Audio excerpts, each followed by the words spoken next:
തല്ലി പരത്താനല്ല. അങ്ങനെ ബാംഗ്ലൂരിലെ കോഴികൾ പോലും ഉണരുന്നതിന് മുന്നേ നമ്മൾ ലാൻഡ് ചെയ്തിട്ടുണ്ടേ. എത്തിയതും അവന്റെ ആദ്യത്തെ നോട്ടം ടോയ്സ് ആണ്, രണ്ടാമത്തേത് അവന്റെ കളത്തിലെ ബടന്മാർ എത്തിയോന്നാണ്. ഫൈനലി നമ്മുടെ ബടന്മാരും ലാൻഡ് ചെയ്തിട്ടുണ്ട്. കുറച്ച് കഴിഞ്ഞപ്പോ ഗുഡ് ബൈ ആക്കി നമ്മൾ പപ്പൂനെയും കോളേജിലേക്ക് പറഞ്ഞു വിട്ടിട്ടുണ്ട്. നമ്മളിവിടെ ഇല്ലാത്ത സമയത്ത് വന്ന കളിക്കൊടുക്കളുടെ കണക്കെടുപ്പാണ് ഇനി അടുത്തത്. മോതിരം, കാശുമാല, നെറ്റിച്ചുട്ടി. അയ്യോ, ചെലങ്കയുടെ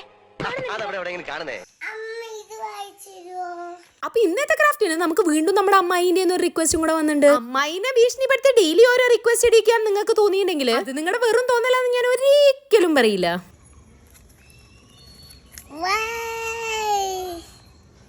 എന്താ അത്? ഉണ്ണി അത്ര കടിച്ചു തിന്നുന്നില്ലേ? തല്ലി പരത്താനല്ല. ഇത് അമ്മമ്മേന്റെ പൊട്ടാണോ?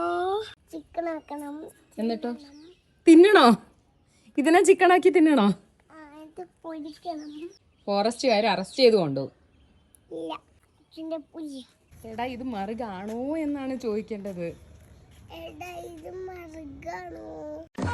ഈ പൂച്ച ഇന്ന് നമുക്കൊരു സ്പെഷ്യൽ ഗസ്റ്റ് ഒക്കെ ഉണ്ട് കേട്ടോ. ഗസ്റ്റ് എന്നൊക്കെ ചുമ്മാ ഞാൻ വെയിറ്റ് പറഞ്ഞെങ്കിലും ഇതെന്റെ കസിൻ സിസ്റ്റർ ആണ്. അവളങ്ങ് ദുബായ് UK ലാൻഡ് ചെയ്തിരിക്കുകയാണ്. ഈ ഒരു പെട്ടി പൊട്ടിക്കാൻ വേണ്ടിട്ട് കണ്ണിൽ എണ്ണ ഒഴിച്ച് കാത്തിരിക്കുകയായിരുന്നു അച്ചു ഇത്രയും നേരം. രാവിലെ നമ്മൾ കുട്ടപ്പനാക്കി കോളേജിലേക്ക് പറഞ്ഞു വിട്ട ആള് പുഴയിൽ വീണ് എലീനെ പോലെയാണ് കേട്ടോ തിരിച്ചെത്തിയത്. കുട്ടപ്പനായ പോലല്ലോ റെയിൻകോട്ട് എടുക്കാൻ ഓർക്കണ്ടേ. അങ്ങനെ നമ്മുടെ ചിറ്റയുടെ വക ഒരു ബെഡ് നൈറ്റ് സ്റ്റോറിയും കൂടെ കേട്ടിട്ട് ഗുഡ് നൈറ്റ് ആയി.